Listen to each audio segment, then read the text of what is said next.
The 364th ZANU PF Politburo meeting began with the President and First Secretary Cde Emmerson Mnangagwa calling for the observation of a minute of silence in honor of the late former President of the Republic of Angola, José Eduardo dos Santos, who passed on in Spain early this week. As the preparations for the October Congress of the ruling party gathers pace, one of the most important wings of the party, the Veterans of the Liberation Struggle League, will hold its conference early August. Cde Mnangagwa called upon all party districts and provinces to facilitate and support the exercise. This is a strategic wing of our colossal party, as our veterans remain the bedrock upon which our country's protracted liberation armed struggle, experiences, and revolutionary spirit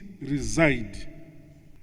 In them is a wealth of knowledge that must be tapped to give impetus to the ideological grounding of all party cadres and also invigorate our mobilization initiatives. The first secretary of the party said the Politburo, along with the Central Committee, the Provincial Executive Committees, and the PCCs, must provide strategic guidance to the lower structures of the party. We must all focus on the bigger picture of mobilizing the people to win these forthcoming elections.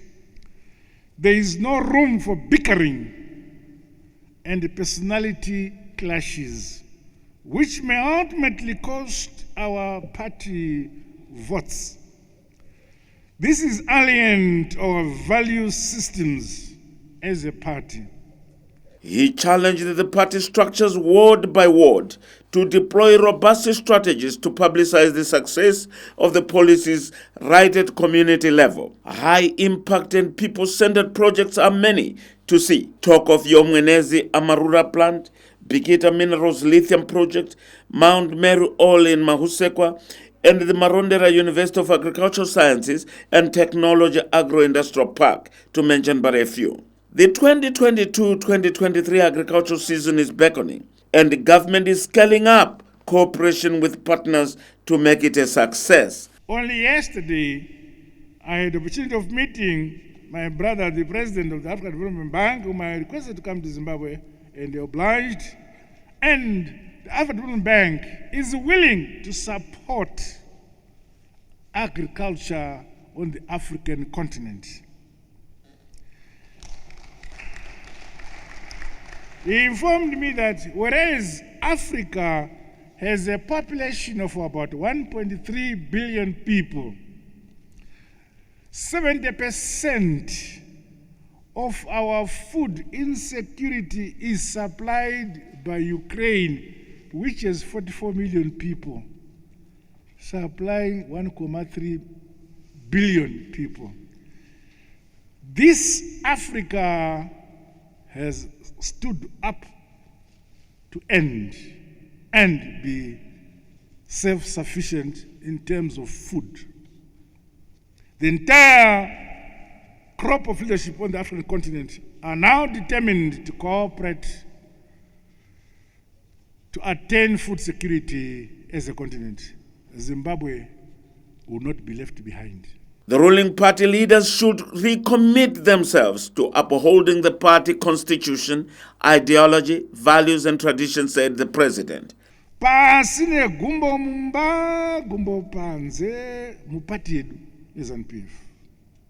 National institutions were established to advance the national interest and should thus be respected, said Cde Mnangagwa.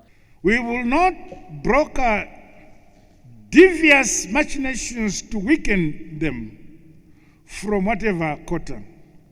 The security systems are fully aware of the various antics at play and they stand ready to appropriately deal with such mischief. the party activities and focus should be towards the mobilization of the electorate to register and vote ZANU-PF, right from the president to councillors at ward level. President Mnangagwa expects all party provinces to have a scientific process of determining how many of those will vote for ZANU-PF in 2023. Ruben Barwe, ZBC News, Harare.